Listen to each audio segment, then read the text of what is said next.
Why was she the only one who didn't flinch when the alarms began to scream? The others reacted instantly, papers scattered, headsets dropped, chairs shoved back as officers rushed to emergency stations. But Commander Thalia Roar remained seated in the far corner of the operations room, unmoving, her fingers still resting lightly on the closed leather notebook in front of her. Eyes steady, breath measured, the calm at the center of the rising chaos. She had known this would happen. She had been waiting for it. The klaxons echoed along steel and glass, red lights pulsing like a slowed heartbeat. But her heartbeat didn't change. Not for something like this. Not anymore. Security breach in the central server room.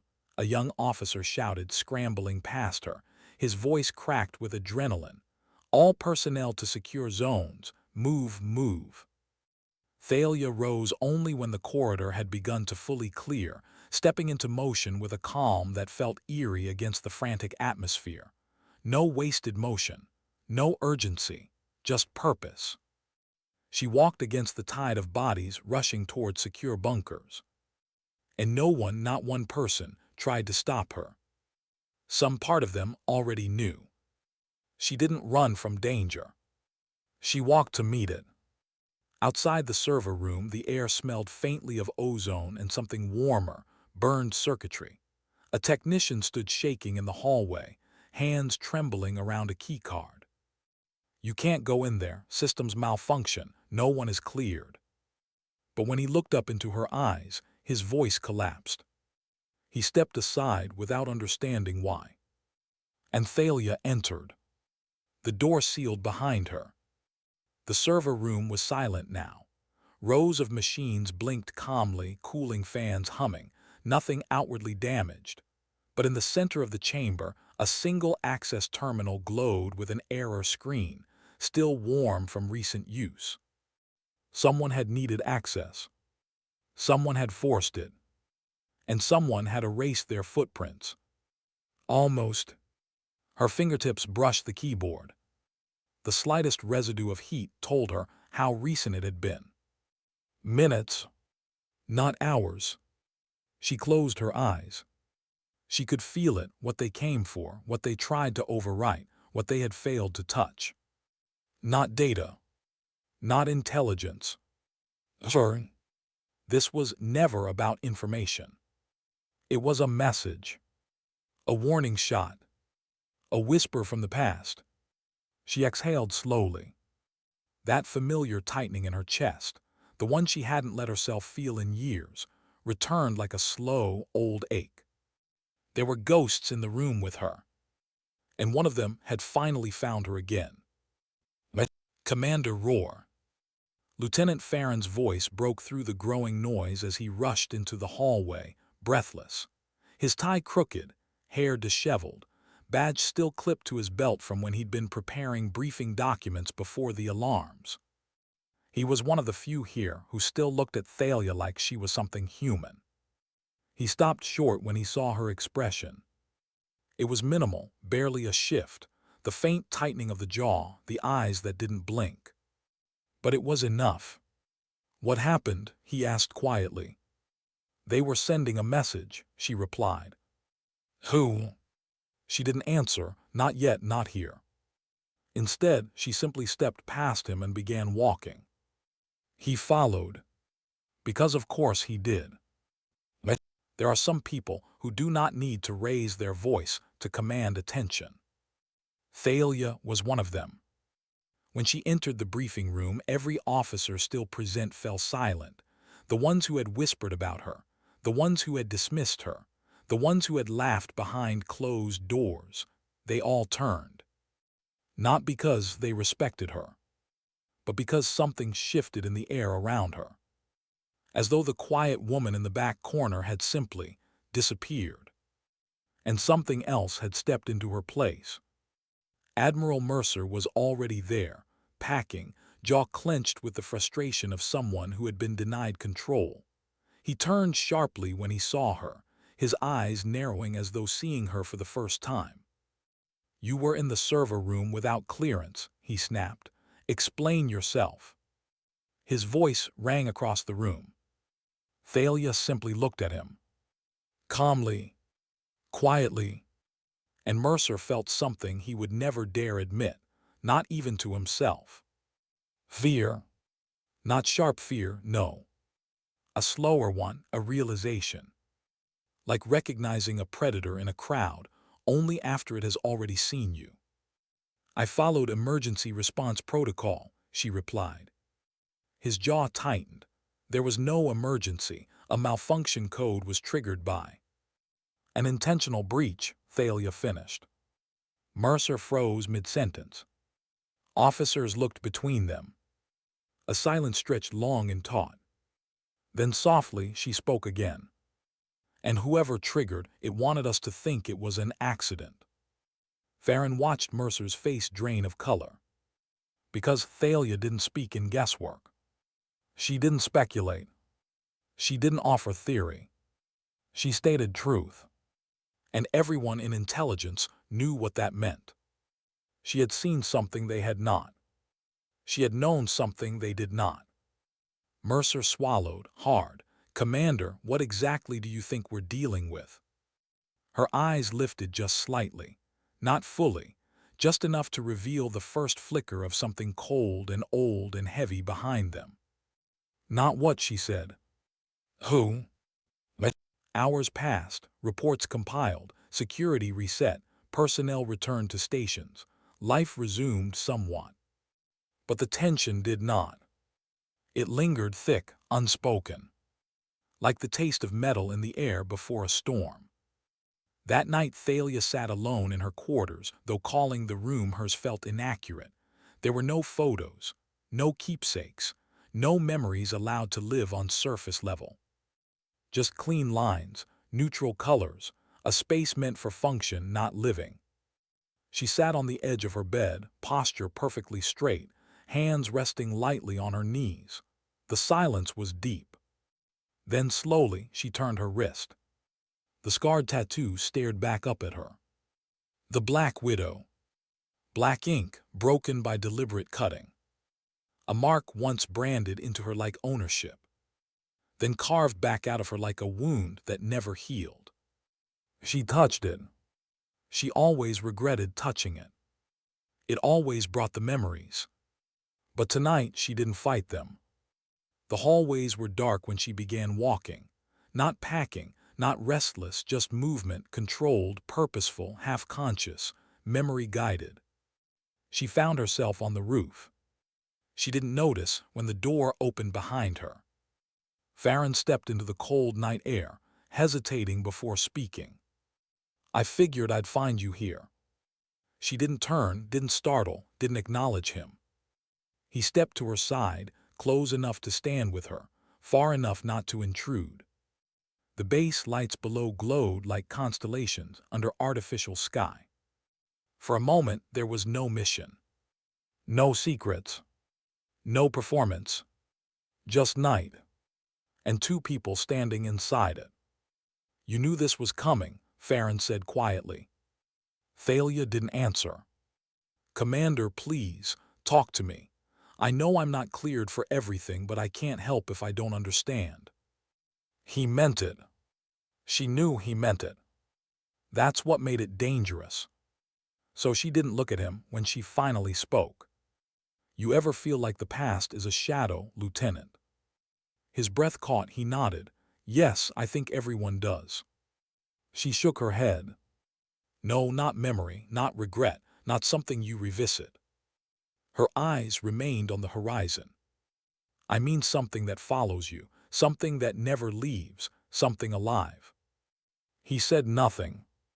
She finally turned to look at him. And for the first time since he'd known her, her eyes didn't look guarded. They looked tired. They called me something once, she said. A beat. A name I don't use anymore. Farron didn't ask. He waited. And the silence that followed was not empty. It was heavy. Charged. A pause in the script of someone who had lived her entire life in restraint. And finally, she whispered it. Widowmaker. The night seemed to hold its breath. Farron felt it, not the word, but the weight of it, something about the way she said it. Quiet, controlled, like a confession, or a warning, or the beginning of something that could no longer be stopped. "What happened to her?" he asked softly. Thalia closed her eyes. And when she spoke again, her voice was not the steady, measured tone of the officer everyone thought they knew. It was the voice of someone who had once walked through fire willingly. "She died," Thalia said. Then she opened her eyes again. But there was something in them that was very much alive. "I buried her." A long, quiet moment passed. Then she added, barely audible, "But someone just dug her up." He didn't say anything for a long time. No reaction, no shock, no questions. Just silence. And that was why she didn't walk away. Because he didn't rush to fill the quiet. Most people, when faced with something they didn't understand, clawed for explanation. They demanded answers. They wanted to pull stories out of her like threads from a wound. But Farron just stood there beside her, the cold night air brushing against his uniform, hands in his pockets, breath steadying as he absorbed it. Finally he spoke. "Then whoever dug her up, they want something." Thalia's eyes shifted away from the horizon and back into the present. "They think they do." The words were soft, almost weary. "Do they?" he asked. She didn't answer. Because she didn't know. Not anymore. Farron nodded once, not pushing, not prying. Just accepting. "Commander," he said quietly, "whatever happens next, you won't have to face it alone." She didn't look at him. But something changed in the air between them. A soft, fragile thing that didn't feel like trust, but maybe the beginning of permission for it to exist. Then movement in the shadows. Someone had been waiting. A figure stepped from the stairwell door, older, broad shoulders, lined face, eyes that had seen entire wars carried out behind desks and sealed orders. The intelligence officer who had spoken to Farron once before. He didn't speak at first, just stood, watching her. She didn't turn, but she acknowledged him in the smallest tilt of her head. He spoke softly, directly to her. "They've confirmed it. Mercer got the clearance." Farron felt the breath leave his chest. Thalia didn't move, didn't blink. The older officer continued. 800 hours, full personnel. He's going to unseal your file in front of the entire task force." The night seemed to sharpen. Not louder. Not colder. Just clearer. As if the world had just shifted into high focus. Farron looked at her, waiting for fear or anger or resistance. He saw none. Only acceptance. "It was always going to come to this," she said. The older officer stepped closer, lowering his voice. "Thalia, once he opens that file, once they know what you did, who you were, there's no going back to anonymity. Not this time." The silence that followed was not simply quiet. It was a decision. She turned, finally facing them. "If they see what's in that file," she said, voice calm, almost gentle, "then they'll understand why I'm here." The older officer studied her for a long moment. "You sure?" No hesitation. "Yes." He nodded once, exhaling through his nose, something between resignation and respect. Then he left. Farron remained.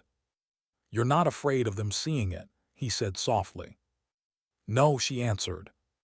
"You're afraid of remembering it." Her jaw tightened. But she didn't deny it. The next morning came slow, gray, heavy. Like the sky itself understood what was about to happen. Officers filed into the main briefing hall, the tension palpable, whispers running like electricity along the rows. Some pretended not to care. Most failed. Lieutenant Farron moved through the crowd, but his gaze stayed trained on one seat, front row center. Empty. Waiting. And then she walked in. Thalia roar. Pressed uniform. Minimal expression. No visible weapons. Hair pinned with military precision. Footsteps measured and soundless despite the hard floor. But there was something different today. Not coldness. Not distance. Presence. Like she had finally stepped into her own outline. She sat without looking at anyone. Yet every eye was already on her. Mercer entered seconds later, flanked by 2 security officers. His stride was confident, not arrogance now, but triumph. A man who believed he was about to win something personal. He took his place at the podium. He didn't look at Thalia. He didn't need to. He wanted the entire room to look at him. "Ladies and gentlemen," Mercer began, voice polished and controlled. "We are here to clarify certain uncertainties regarding Commander Thalia Roar's operational history." A ripple of curiosity moved through the room. He clicked a button, and the large display screen behind him lit up with her personnel file. Name. Rank. Service number. Assignment. Standard clean, unremarkable. Everyone waited. Mercer's lips twitched, some mix of pride and anticipation. "Accessing classified sections," he announced. He typed in his clearance codes. The screen flickered. A warning symbol appeared. "Access restricted. Level L9 authorization required." Farron felt the air change. Mercer entered another code. Then another. Then another. The computer resisted. Pushed back. Denied him again. He forced it anyway. The room darkened slightly as the system rerouted into deeper files, bypassing standard clearance. A bad sign. A very bad sign. The lights dimmed. The air conditioning paused. And then, the screen changed. Not a file. A designation. Operative Lazarus active. A murmur swept the room. Mercer's expression faltered. Thalia didn't move. Then the screen shifted again, and lines began to scroll. Operations. Dates. Coordinates. Targets eliminated. Intelligence recovered. High-value captures.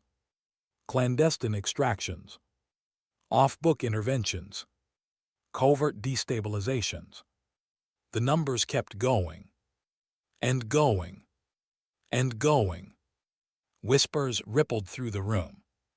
"Dear God," someone breathed. Mercer swallowed hard. This can't be real. Farron wasn't looking at the screen. He was looking at her. There were no tears. No fear. No pride. Just acceptance.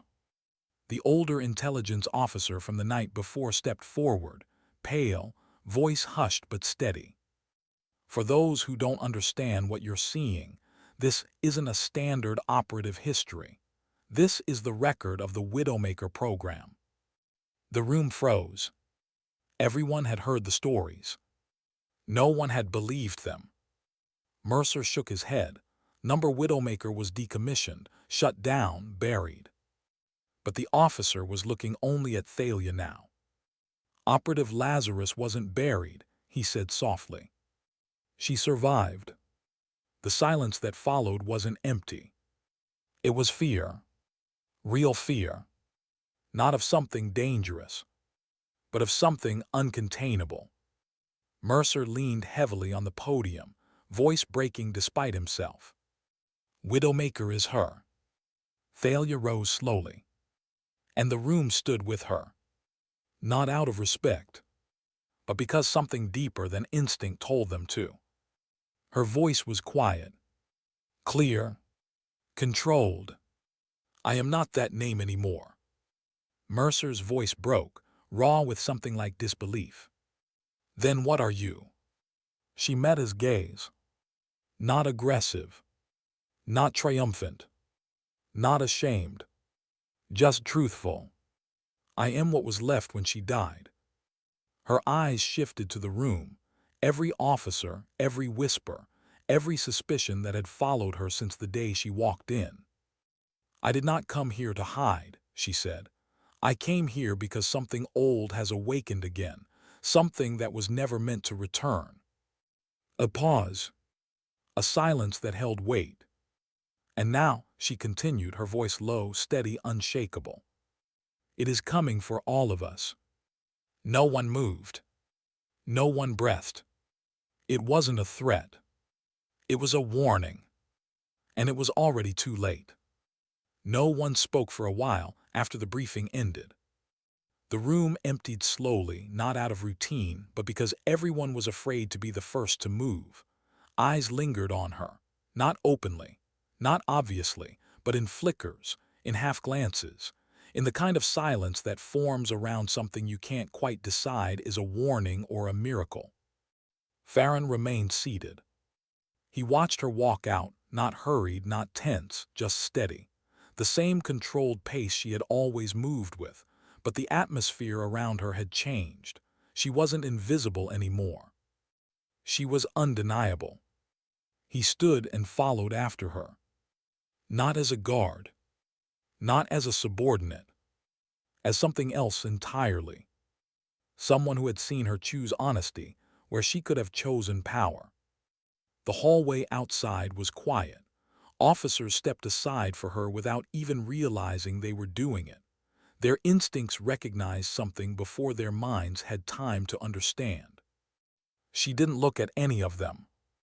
Her steps echoed softly in the long corridor. Farron drew closer. You knew Mercer would open the file, he said quietly. She didn't slow. Yes. Then why let him? He pressed. You could have stopped it. You could have prevented the breach yesterday. You could have ensured none of this came out. She turned a corner, not answering, until they reached a small, unused observation room overlooking the airfield. Steel-framed windows, quiet, empty, dust motes floating like suspended stars in the sunlight. She stepped inside. He followed. Only then did she speak. Mercer is not the threat, she said. Farron frowned. He's certainly acting like he wants to be. He's a symptom, she said softly, not the cause. She walked to the window, hands resting lightly on the sill, eyes tracing the lines of aircraft below, metal wings reflecting pale morning light. When a shadow follows you long enough, she murmured, it eventually learns to walk in daylight. Farron stared at her, unsure if she was speaking metaphor or memory. Who is it? He asked. The breach, the message, all of this, who's coming? Thalia was silent. Not withholding. Searching. Choosing words that did not offer more than necessary. There was someone, she began slowly. Someone I trained with, someone from before. The word before fell heavy between them. Someone like you, Farron asked softly. No, she said, voice quiet and firm. No one was ever like me. She didn't say it with pride. She said it with exhaustion. But he came close. Farron waited. He was the only one who didn't fear me, she continued. He understood how I think, how I move, how I survive. He could predict my decisions before I made them. So he was your partner, Farron guessed. She didn't blink, didn't move. He was my mirror. The room felt colder suddenly. What happened to him? Farron asked. Thalia didn't answer. Because memory answered for her. Flashes she didn't ask for. A corridor drenched in red lights. Breathing that felt like drowning. Her own heartbeat a war drum. His eyes. His voice. His hand closing around hers. One of us leaves, one of us stays. Choose. She inhaled, slow and controlled, forcing the past back behind its locked door. He died, she said. Farron believed her. But the hollow in her voice told him that death was not the same thing as gone. The next few days passed quietly. Too quietly, which was its own kind of signal. The base returned to routine, training flights, tactical briefings, field reports, checkpoints, schedules, silence. But small things began to shift. Not enough to raise alarms. Just enough to be noticed. A secure storage room left unlocked when no one claimed responsibility. A surveillance camera looped for exactly 8 seconds at a time. A requisition form signed with a name of someone who had been transferred out weeks ago. Tiny errors. Subtle. Intelligent. Intentional. Someone was inside. Not physically. Not yet. But present. Thalia saw each one. She corrected them quietly. System resets. Access authorization rechecks. Quiet memos. Silent repairs. No reports filed. No meetings called. No panic spread. Because she understood. This was reconnaissance. This was a test. Someone was mapping the shape of her new life. Studying her movements. Her reactions. Her patterns. Just like he used to. She didn't sleep much. She didn't need to. Her body had been trained to rest in fragments, in breaths, in the quiet between heartbeats. But when she did sleep, there were dreams, not nightmares.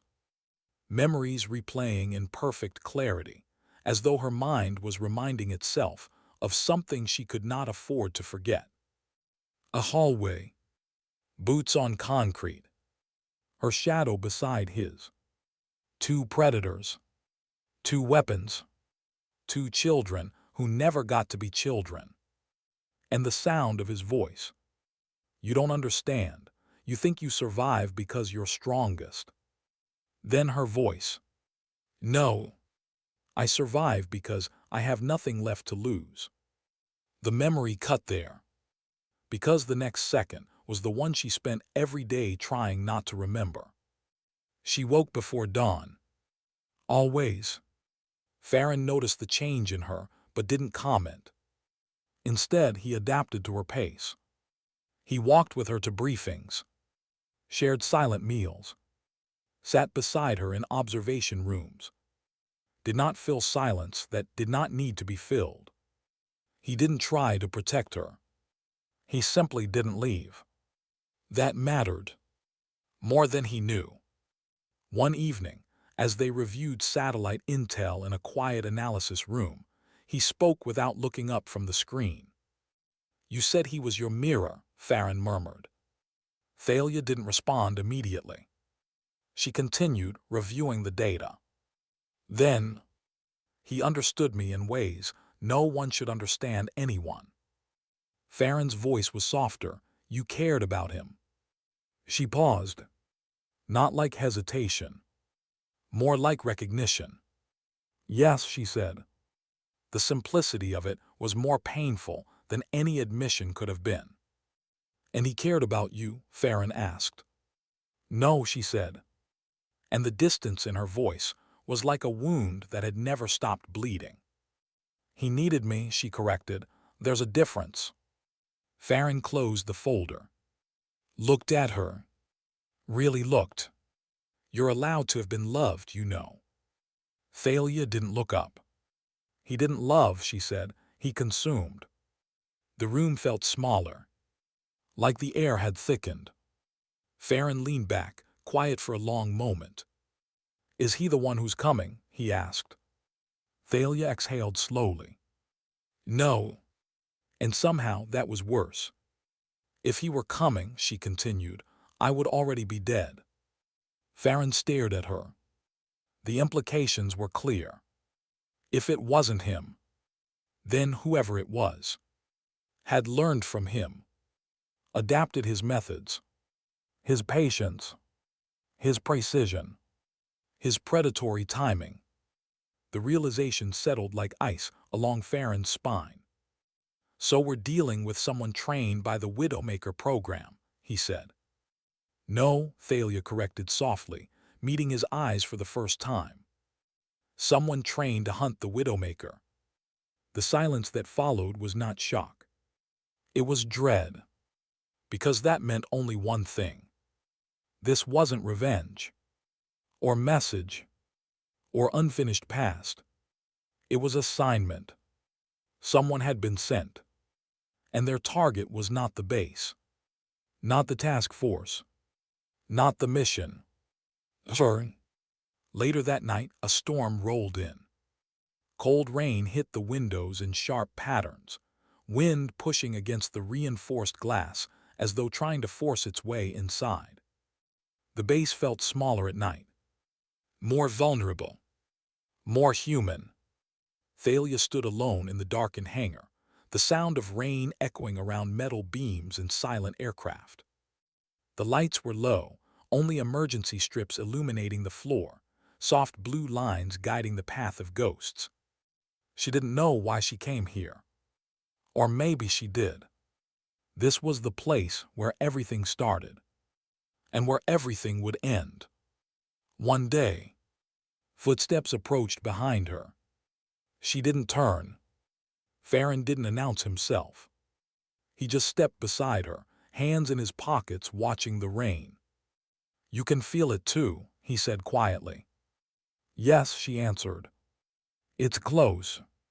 The storm outside cracked with distant thunder. Farron looked at her profile, the stillness, the control, the quiet grief that lived beneath her skin. "You're not afraid," he said. She didn't deny it. She looked out at the rain like it was something she almost remembered. "I'm not afraid of being hunted," she said. "What are you afraid of?" he asked. Her answer was immediate. Becoming her again. Farron's breath caught. Because that was the truth. The real threat was not the one coming. The real threat was the one inside her. The part of her that knew how to survive at any cost. The part of her that did not break. The part of her that did not feel. The girl the world once called Widowmaker. The one she swore would never rise again. "I don't want to go back," she whispered. The rain drummed harder against the hangar roof. Farron didn't say "you won't." He just stood with her. In the quiet. In the storm. Because some battles aren't fought on fields. They are fought in the spaces inside us, where no one ever sees the war. Sleep became something other people did. Thalia still lay down sometimes, closed her eyes, slowed her breathing, but the kind of sleep where the mind goes quiet had not touched her in a long while. It didn't matter. Her body knew how to function in absence of rest. She had been trained for that, built for that. The difference now was that she did not want to be built for it. On the fifth morning after the briefing, the sky was overcast with pale, washed-out gray, not storming, not calm, just suspended, like the world was holding its breath.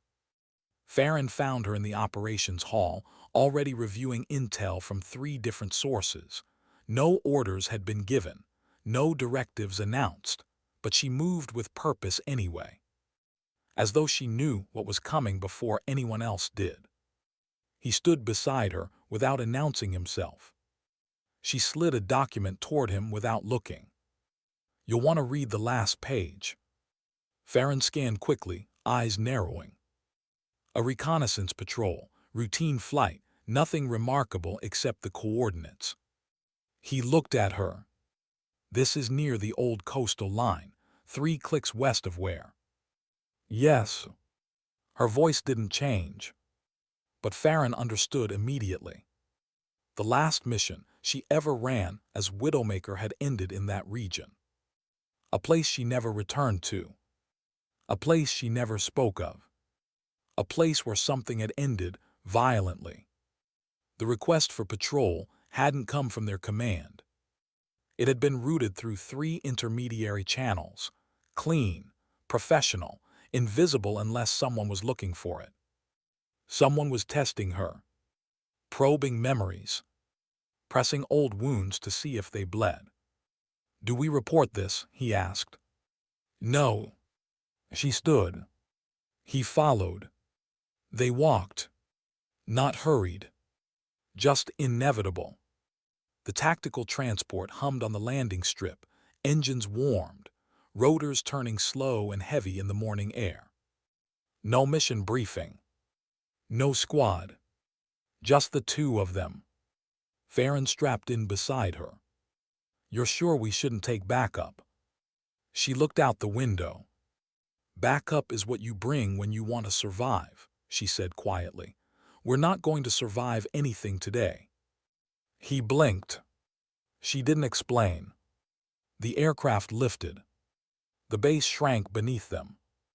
The world below stretched into muted blues and greens and gray coastlines that looked almost peaceful from above. Almost. But peace was always easier to imagine at a distance. The further they flew, the quieter Thalia became. Not tense. Just submerged. Like someone who had walked into deep water willingly. Farron watched her out of the corner of his eye. Her posture didn't shift. Her breathing didn't change. Her expression didn't reflect memory. But there was something about her presence that felt different. Like she wasn't remembering the past. She was re-entering it. The landscape below shifted. Cliffs, broken coast, abandoned structures long reclaimed by salt and wind. Then the aircraft descended, landing in an open clearing overgrown with wild grass. They stepped out. The air smelled like the sea, sharp, salty, cold. The world was quiet here. Too quiet. No birds. No waves. No distant engines. Silence that felt unnatural. Thalia walked first. Not toward any visible landmark. Not following coordinates or map. Just moving. Farron followed.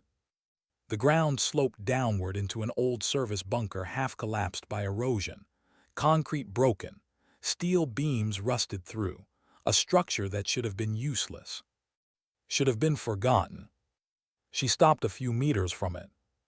Farron stayed beside her. He didn't ask how she knew this was the right place. Some answers didn't need to be spoken. She stepped forward, one slow pace at a time until she stood at the entrance. For a long while she didn't move. Farron understood. Some doors weren't guarded by locks. They were guarded by memories. She exhaled slow, steady, and stepped inside. The air was still, heavy. The light dim, filtered through cracks. This was where she had once stood, years ago. Not as Thalia. As Widowmaker. The walls still remembered her. She could feel it. As though the air itself was watching. Farron followed quietly, scanning the space. It was empty. Completely. Not recent. Not freshly disturbed. But empty in a deliberate way. Like someone had removed every object, every trace, every echo of past life. A stage cleared. Waiting. Farron's eyes landed on something small on the floor near the far wall. A coin. Old, scratched, metallic. He crouched, lifting it between his fingers. It was engraved. A symbol. He didn't recognize it. But she did. She didn't need to move closer to see it. A circle. Bisected. Crossed by a single downward stroke. His mark. The one who had survived her once. The one who had watched her walk away. Not her mirror. Not the partner who had died. Someone worse. Someone who learned from that death. Someone who took her absence as an invitation. Farron looked at her. His voice was barely above a whisper. "He left this for you." "No," she said. Her voice had changed. Not louder. Not sharper. Just stripped. "He left it for what he thinks I still am." The wind outside picked up, carrying the distant sound of waves crashing far below. Farron turned the coin over again, studying the cut, the weight, the deliberate craftsmanship. "Who trained him?" he asked. Thalia looked at him then. Really looked. Not as a comrade. Not as a subordinate. Not as a witness. But as someone who might not need protecting from the truth anymore. "I did," she said. Farron's breath caught. "He was my last assignment," she continued. "The last life I was ordered to end. The last shadow tied to the program, but I didn't kill him." She closed her eyes. No pain. No regret. Just reality. "I spared him." Farron's voice was barely audible. "Why?" She opened her eyes again, and there was a heaviness there that no training could ever erase. "Because I didn't want to be her anymore." The truth hung between them like a blade suspended in air. She had tried to end the cycle. She had tried to choose mercy. And mercy had tracked her across years, borders, continents. Not as gratitude, but as obsession. Farron swallowed. "So he believes he has to finish what you didn't." "Yes." "And he believes you owe him an ending." "Yes." The wind howled through the bunker entrance. Not loud. Just precise. Like a whisper aimed only at her. Farron stepped closer, lowering his voice. "You said you don't want to become her again." She didn't move. "But to face him," he continued, "you may have to." The silence that followed was not hesitation. It was grief.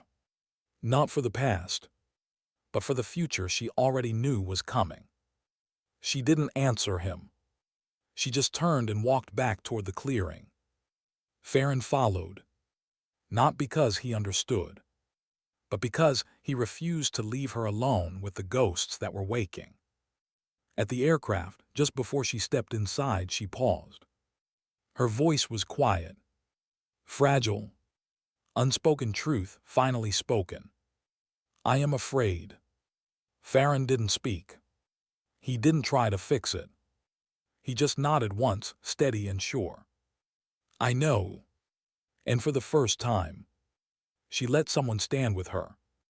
Inside the fear. They flew back in silence. Not the uneasy kind. The kind that comes when two people have seen the same truth, and neither needs to give it shape with words. The base came into view beneath them, a sprawl of metal, runway lines, distant figures moving with the rhythm of order, a place that believed itself safe. Thalia knew better now. Safety was not a location. It was an illusion. A temporary dream granted to those who had not yet learned what hunted them. The aircraft touched down, the engines powered down, the hatch opened. The wind that swept in was thin, cold, and sharp, the kind of air that carried chain. Farron stepped out first. Thalia followed. For one fleeting second, she paused at the threshold, looking at the base as though seeing it from the outside, even though she had never truly been inside it. Not belonging to it. Not rooted in it. Just present. A ripple of quiet recognition crossed her eyes. The storm had reached the door. She exhaled and walked forward. Word traveled faster than sound. Farron didn't know how. No one spoke. No alarms sounded. No messages were sent. But when they reached the main compound, heads turned. Not openly. Not obviously. Just enough to feel the shift. Something had changed. Someone had changed it. A captain passed them in the hallway, eyes lowered, shoulders stiff, steps unusually quick. A technician in the communications room froze mid-task when Thalia walked by, gaze flicking up and then away like a reflex trained by instinct, not instruction. And Admiral Mercer. He did not look triumphant anymore. He looked like a man realizing a game he thought he was playing had already begun long before he joined it. He caught up to them in the corridor, jaw tight, expression strained. "Commander Rohr," he said, too formal, too deliberate. Thalia stopped. Farron stopped beside her. Mercer glanced around to ensure no one was close enough to overhear. Then he spoke in a low voice. There was an incident last night. Of course there was. Thalia didn't react. Mercer exhaled through his nose, a controlled release of tension. One of our analysts disappeared. Farron's brow furrowed, went AWOL. Mercer shook his head once. Didn't sign out, didn't pack, didn't take gear. Security cameras caught only static between 3:20 and 3:34 hours. That's when he vanished. Silence. But it wasn't silence. It was confirmation. Thalia didn't ask who. She didn't need to. Mercer swallowed. It was Rel. Farron's stomach twisted. Rel was the quiet one. The kind one. The one who brought extra coffee to long shifts. The one who laughed like he still believed life could be simple. Thalia didn't close her eyes. But something in her gaze lowered. Not grief. Recognition. He didn't take Rel, she said. Mercer's jaw tightened. Then where is he? Thalia began walking. Neither man asked where she was going. They followed.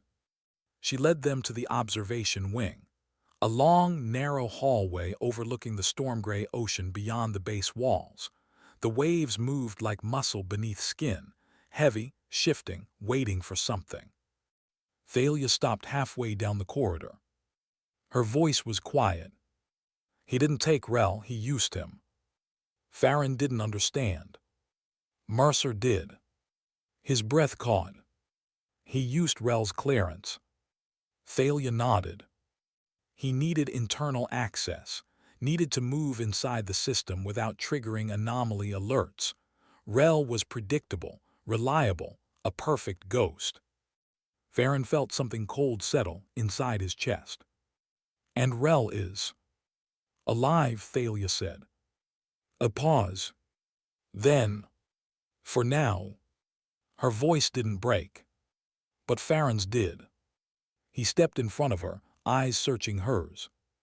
Thalia, if we wait too long, we lose him. If we move too soon, she said, we lose all of us. Mercer's patience cracked.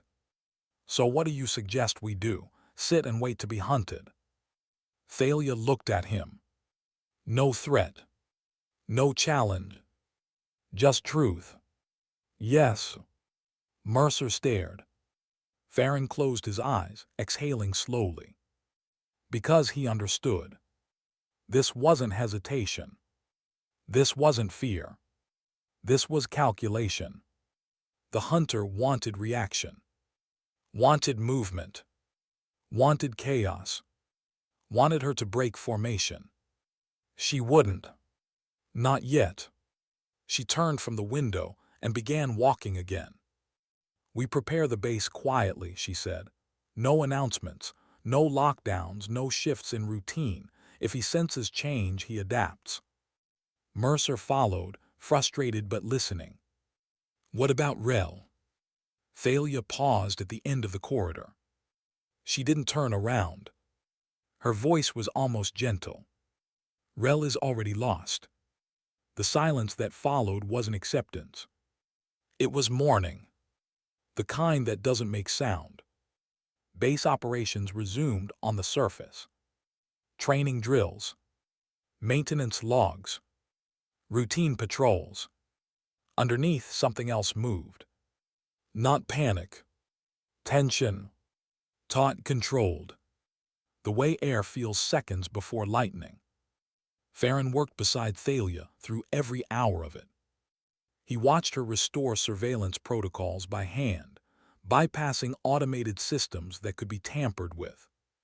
He watched her adjust access rotation schedules without ever writing them down. He watched her memorize patterns with a precision that didn't come from talent. It came from survival. At one point, hours into the long day, he asked, "Do you ever wish someone else had taught you how to live?"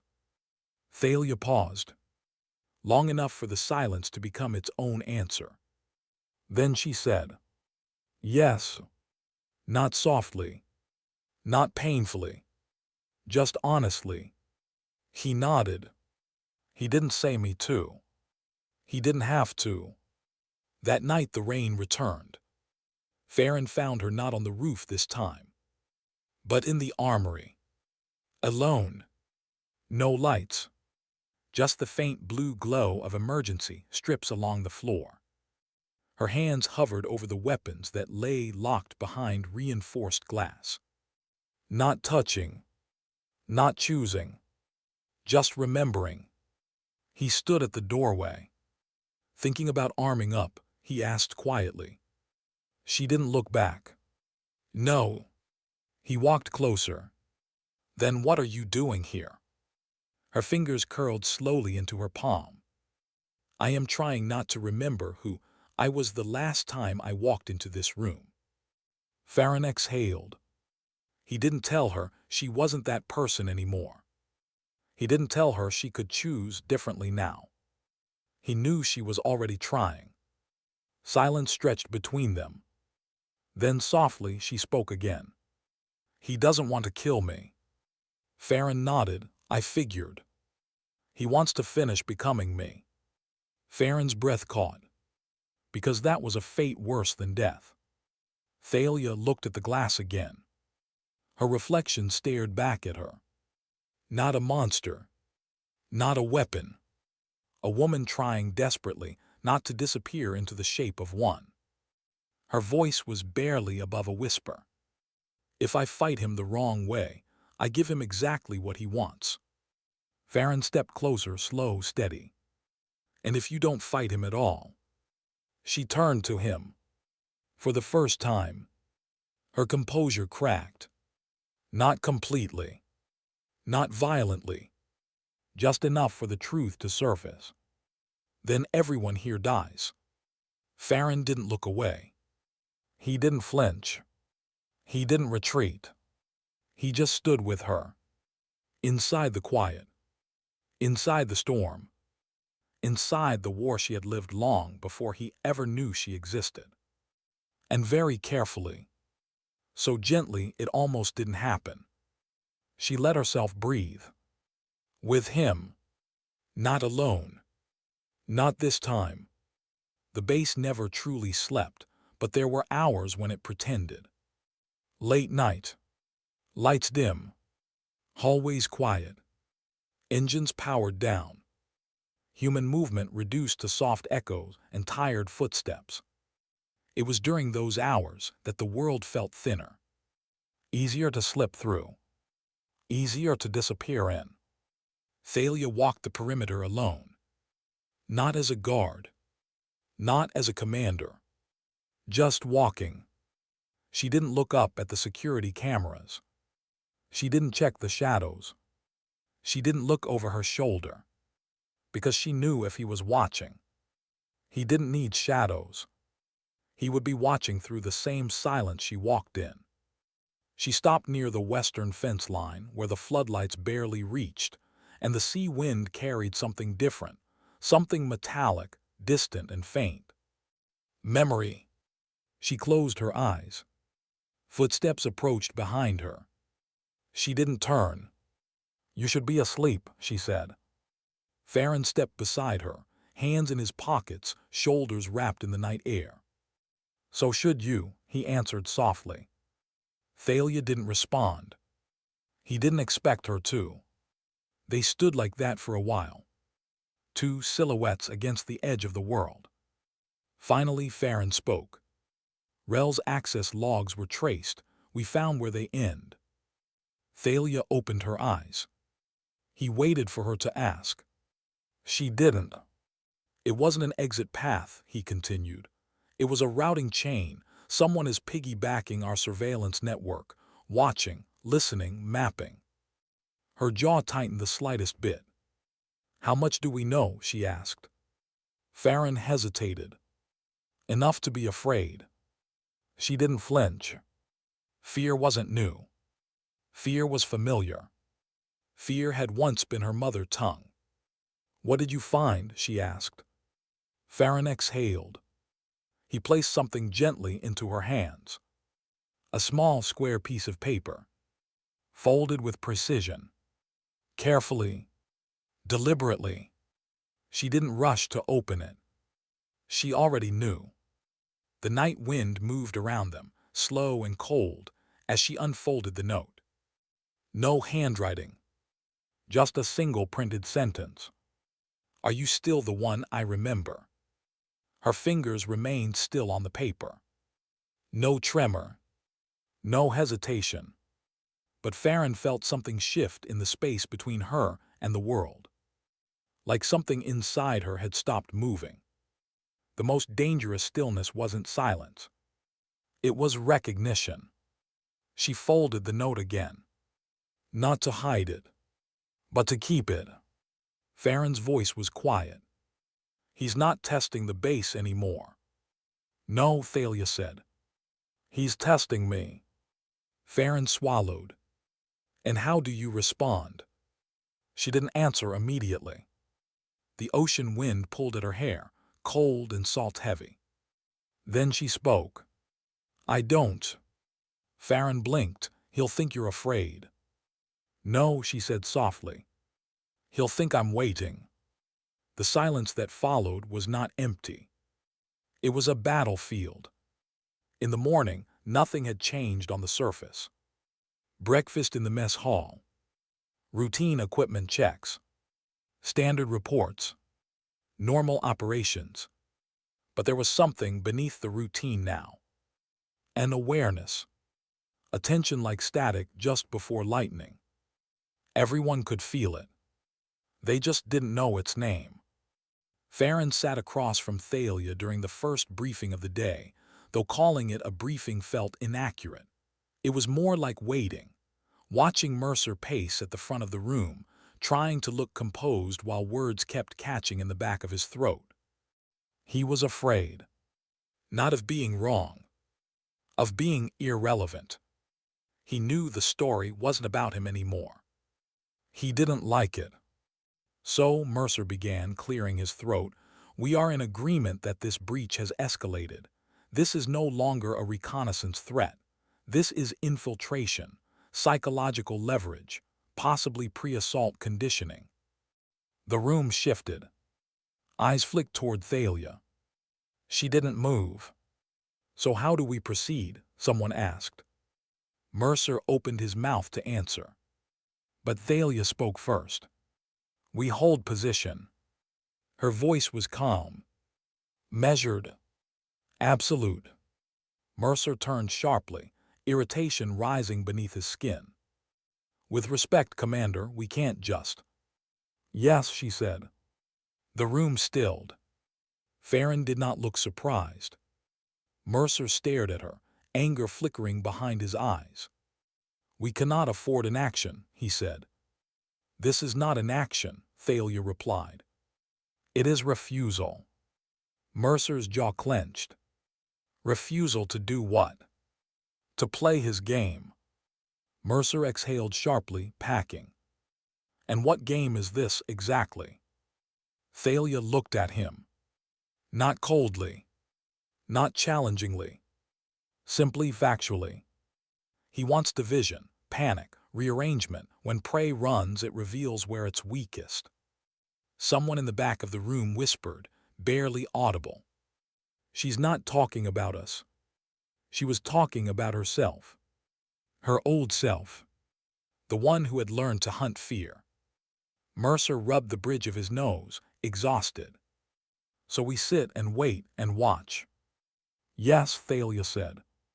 Mercer's voice rose, cracking just a little. "And when he comes?" Thalia didn't blink.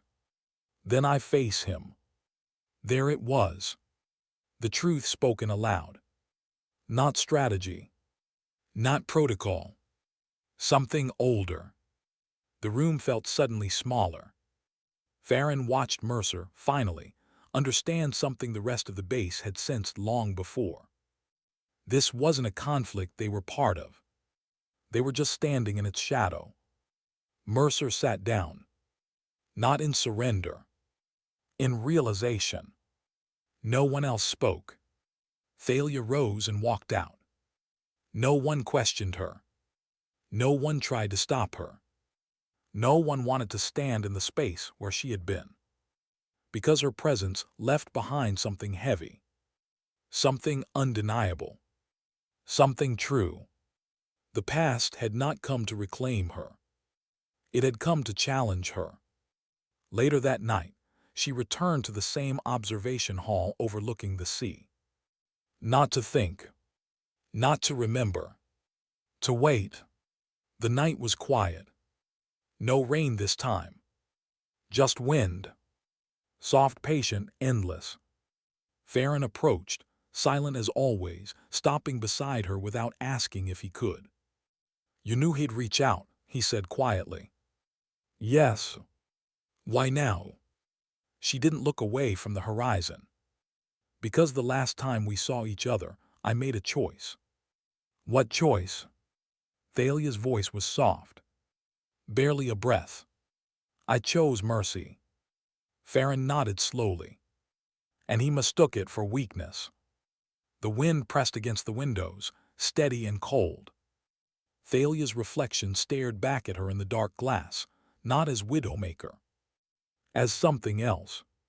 Something trying to exist between two worlds. Farron spoke again, voice low, unwavering. "You don't have to face him alone." She turned her head slightly. Not enough to break her stillness. Just enough to acknowledge him. "I know." He didn't smile. He didn't soften. He didn't look away. He held her gaze. And she didn't turn away from it. Some alliances are not spoken into existence. They are recognized, lived, trusted, quietly. The night deepened. The world waited. The hunter was close. Close enough to watch her breath fog against the glass. Close enough to know she was not running. Close enough to understand the truth. She did not fear him. She feared who she might have to become to stop him. And somewhere, in the darkness beyond the lights, he smiled. The storm didn't return that night. Instead, the air settled into a quiet so complete it felt intentional, like the world was holding itself still, waiting for something to happen, waiting for someone to arrive. Thalia didn't go to the armory. She didn't patrol the perimeter. She didn't prepare. She sat in the dim light of her quarters, back straight, hands resting loosely on her knees, eyes open, but not seeing the room. She was listening. Not with ears. With memory. With instinct sharpened to a blade long before she had learned what it meant to be human. Footsteps echoed outside her door. Not rushed. Not hesitant. Measured. She stood. Not quickly. Just enough. The handle didn't turn. The step stopped. And then, a soft knock. 3 rhythmic taps. Slow. Deliberate. Familiar. The knock of someone who had once walked into her room without needing permission. Thalia did not open the door. "Farron," she called quietly, "you can come in." But it wasn't Farron. A voice answered. Low. Calm. Warm in a way warmth was never meant to be. "You still speak like you're made of glass." Her breath did not change. Her pulse did not shift. But something deep inside her chest, something old, something buried, tightened as though a hand had closed around it. She closed her eyes. Then opened them. "Not tonight," she said. Silence. Then a soft laugh, one without mockery, one without joy. A laugh that remembered her. "Not tonight," he repeated. His voice was not at the door now. It was behind her. She turned slowly. He stood near the far wall of her quarters, as though he had always been there. Not hiding. Not threatening. Just present. Like a memory that had stepped into a body. He looked almost ordinary. Tall, lean, hair slightly longer than she remembered. A face formed from angles and quiet expression. Eyes you could almost mistake for gentle if you didn't know what lived behind them. Farron would have seen a man. Thalia saw a weapon. He tilted his head slightly, eyes studying her with the same attention someone might give a painting they had once held in their hands. "You cut your hair," he said softly. "You grew yours," she answered. A pause. A breath.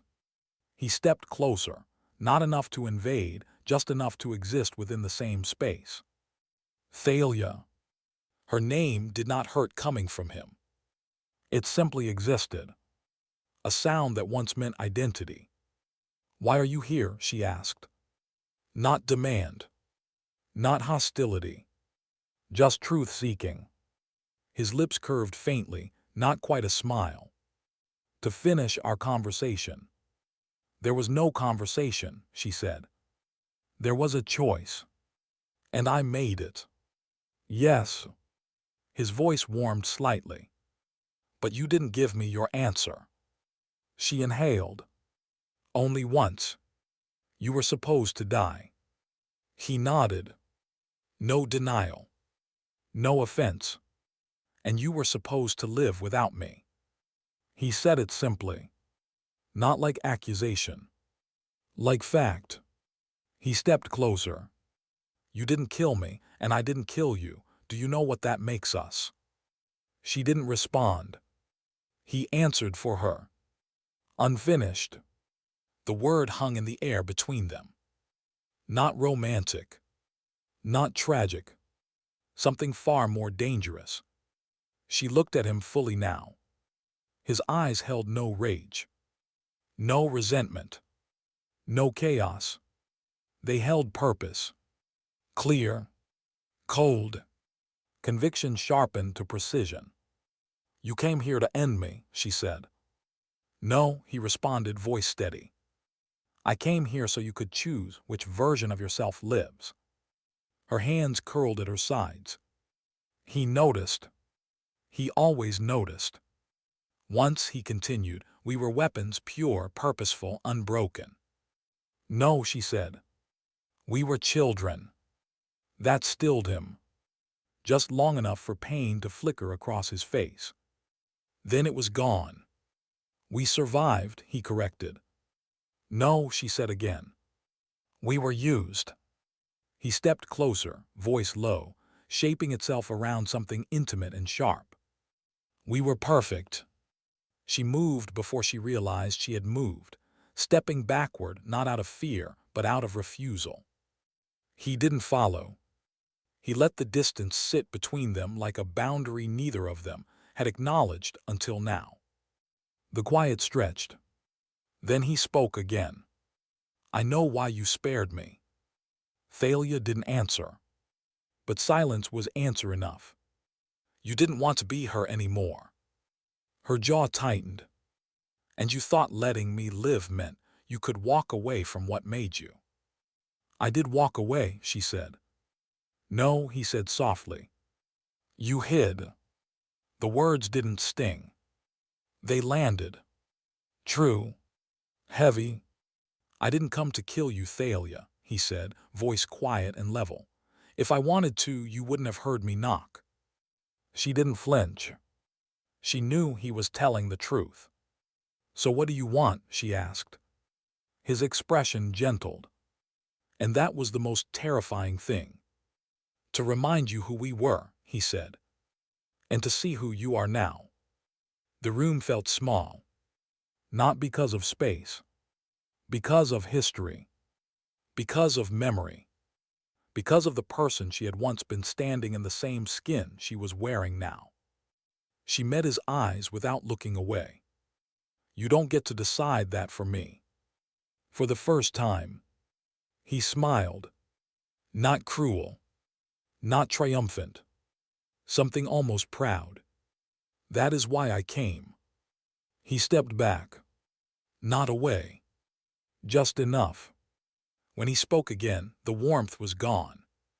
Replaced by the cold clarity, she remembered all too well. "I'm giving you time," he said. "Enough to remember, enough to choose." "And if I choose to stay who I am now?" she asked. He held her gaze. No threat. No anger. Just promise. "Then I will kill you." She didn't react. "And if I choose her?" she asked. He exhaled, and something like relief passed across his features. "Then we finish what we began." He walked to the door, but before leaving he paused. Not to look back. Not to soften. Just to speak the truth neither of them could avoid. "We don't get to escape what we are, Thalia." He opened the door. "We only decide what we do with it." He stepped into the hallway. The door closed. The room remained still. For the first time in years, Thalia felt her heart beating. Not steady. Not controlled. Alive. And afraid. The base awakened before dawn, but the light had not yet arrived. Everything existed in the hour between night and morning, where shadows linger and decisions feel heavier than the world. Thalia stood outside the hangar, her eyes tracing the horizon. The wind tugged at her uniform. Not violently, just enough to remind her she was still here. Farron approached, his steps soft, deliberate. He didn't ask if she slept. He didn't need to. He also didn't ask what happened in her room the previous night. He didn't need the details. He only needed to see her posture. She looked the same, and yet nothing about her was. The stillness around her was different now, no longer restraint. Resolution. "What did he say to you?" Farron asked. She didn't look at him. "That I have to choose." Farron nodded slowly. "And have you?" She didn't answer, because answers were not thoughts. They were moments, actions, realizations. The wind shifted, and something like salt burned the air. "He's still here," she said. Farron tensed. "Where?" She turned slightly, just enough for Farron to see her profile soften, like pain had found her and she hadn't bothered to hide it. "Everywhere I go," she said. Not metaphor. Not fear. Recognition. "This isn't a base intrusion," she continued. "This is personal terrain. He's not hunting me in hallways or corridors." She placed a hand against the metal of the hangar wall. "He's hunting me here." Her chest. Her memory. Her identity. Farron exhaled slowly. "You don't have to face him alone." Her eyes closed. And for a moment, just one, she let herself want to believe that. But when she opened her eyes again, the world had returned to its unyielding shape. "Yes," she said quietly. "I do." The sun broke the horizon like something trying to remember how to rise. Gold light poured across the base, stretching shadows long and thin. She walked to the old training grounds behind the perimeter wall, the part of the base no one used anymore. Concrete cracked, grass pushing through seams, the ghost of something once built for purpose. She had not returned here since the day she arrived. Now she understood why. Some places wait for you. He was already there, standing in the open. Back to her, hands at his sides, stillness like stone shaped by understanding. He didn't turn. He didn't speak. He simply let her approach. She stopped several paces behind him, the wind carving silence between them. "You came," he said. "You left the choice," she replied. He turned now. His face was calm. Not smiling. Not threatening. Accepting. "Have you decided?" Her hands did not tremble. Her breath did not shake. "I know who I am." He waited. Not impatient. Deeply invested. "And," he asked. Her eyes held his. Not cold. Not nostalgic. Clear. I am Thalia. No title. No code name. No ghost. His jaw tightened, not from frustration, not from disappointment, but from something far more human. Loss. And maybe, for the first time, grief. You choose death then, he said softly. No, she answered. I choose to live. His eyes closed for a brief second. Not dramatically. Just humanly. And when they opened, something in them had hardened, not cruelly but inevitably. I don't hate you, he said. I never did. I know. He stepped forward. Slow. Measured. Not attacking. Simply approaching. Farron would have seen danger. Thalia saw memory walking. When we were children, he said, they sharpened us into weapons, not by force, by hunger, by loneliness, by making us believe the only person who understood us was the one standing beside us. And we believed them, she said. Yes. A quiet. Not peaceful. Not painful. Just real. You were the best part of me, he said. No, she whispered. We were the worst part of each other. The wind carried that truth away before he replied. I can't stop being what they made me, he said. She nodded. I know. And I can't let you erase what we were. She nodded again. I know. He took one more step. Close now. Close enough to touch. Close enough to remember every breath they had ever shared in training halls, in corridors, in the quiet moments between missions where neither had spoken, but both had understood. They had never been free. His voice was so soft it barely existed. Then this is where it ends. Yes, she said. But not the way you think. She didn't draw a weapon. She didn't shift her stance. She didn't prepare to kill. She simply stepped forward until there was no space left between them. He inhaled. A sharp, quiet sound. Not surprise. Recognition. You're not going to fight, he said. No. You're not going to run. No. Then what are you doing? She looked into his eyes.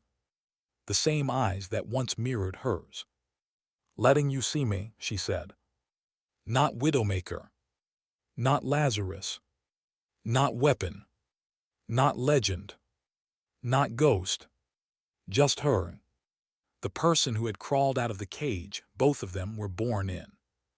The person he had never learned how to become. His breath shook. A fracture. The first and only one she had ever seen from him. And if I can't live in this world the way you do, he asked. Thalia's voice was the quietest it had ever been. Then I will grieve you. His eyes closed. And the war that had lived inside both of them for years ended. Not with violence. Not with victory. With surrender.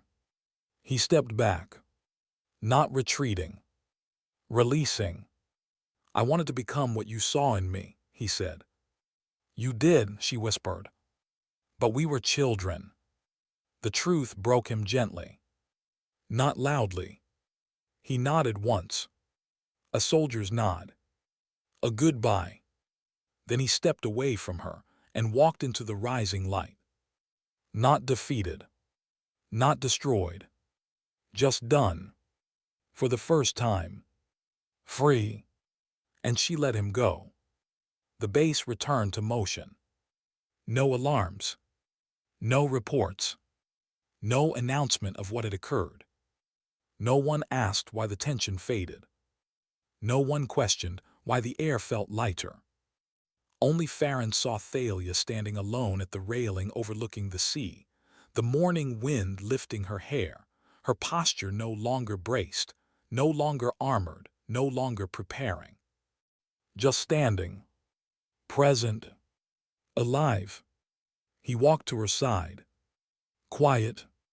Ready to stay or leave, whichever she needed. She spoke first. He didn't come here to kill me. Farron nodded, eyes gentle. He came to see if you were still her. Thalia exhaled. Not controlled. Not measured. Just breathing. I'm not. No, Farron agreed softly. You're something else. She didn't ask what. She didn't need to know yet. The world would teach her. The wind moved around them. The ocean stretched open and endless. And in that quiet, something like peace, small and fragile and real, finally found her. Sometimes dignity doesn't speak. It simply stands. Sometimes survival is not war. It is choosing who you refuse to become. And sometimes, the strongest thing a person can do is not return to the person who once saved them.